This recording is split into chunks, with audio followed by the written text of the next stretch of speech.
You are listening to the Marc Guzman Podcast Experience.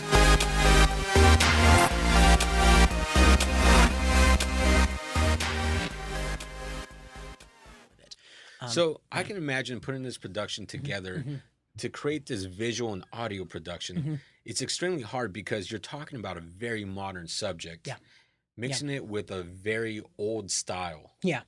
What was the biggest challenge in putting that together? So for us, actually, it was finding ways to utilize the classical styles in a contemporary setting. Because from the moment I started reading the script, obviously it's a very contemporary piece. It's got a very contemporary feel to it. The dialogue is written in a contemporary way, so it doesn't really mash up with traditional no-style dialogue or anything like that. The soundscape we want to be very electric, eclectic, recorded, and intentionally created rather than organic or acoustic, which is what you get from no. And so the biggest challenge was figuring out how do we take some of those aesthetics and infuse them into this script. Like physically, how can I use the movement style that comes with no and the basic idea that the performer finds a single neutral stance to stand in. We call it kamae in Japanese. If for anyone out there who's done martial arts, the word kamae probably means something to you. It just means stance in Japanese, but every traditional kind of thing, whether it's theater or music or, taiko drumming or karate, they all use the word kamae to indicate your neutral stance. And so each one of my actors, I had to figure out what their character's neutral stance was. And starting from that, then, we drilled traditional Japanese dance movements for a week and a half, and then figured out how can we modify those movements and the tempo that we use in that movement to create the staging for the piece while still retaining its contemporary vocal style and its contemporary scene, the contemporary set work, scenic design. That's the word I was looking for.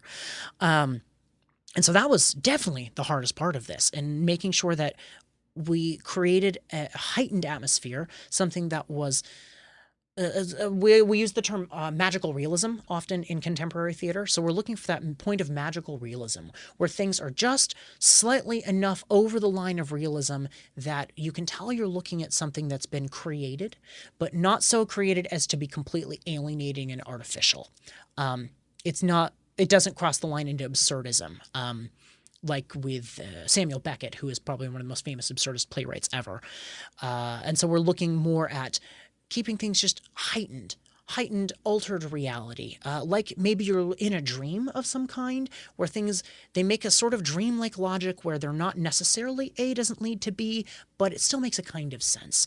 And people are moving in a very intentional way to emphasize that intentionality behind the persona that they've created. The set is like a deconstructed bar. It's all like rough wood and steel, exposed metal, and hanging from the ceiling and from the sky are these big plexiglass squares that are arranged to look either like broken windows or maybe like a depixelating computer screen, but just to give that essence that you are in this otherworldly space.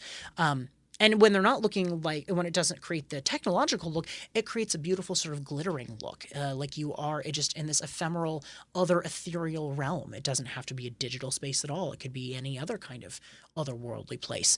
And it's just strange enough that when looking at it, you go, something about this place is off. It's not so far over as to be like, I don't understand where I am. This is completely unintelligible. And it's not like, oh yeah, okay, clearly I've walked into a bar. I'm probably over in the Mission. I am at a place that was clearly inspired by like Esta Noche or something like that.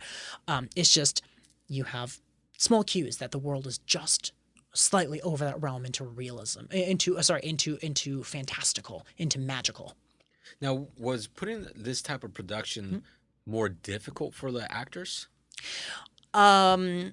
Actually, I would say no, because we didn't have to drill them through the same kind of work that we did for, say, Christmas Carol, where for Christmas Carol, we rehearsed for 4.5 weeks. Thank you for listening to this podcast short. For more podcast content, be sure to subscribe to all of our podcast channels on YouTube, iTunes, iHeartRadio, Spotify, Libsyn, Castbox, Podbean, and literally anywhere else you listen to podcasts.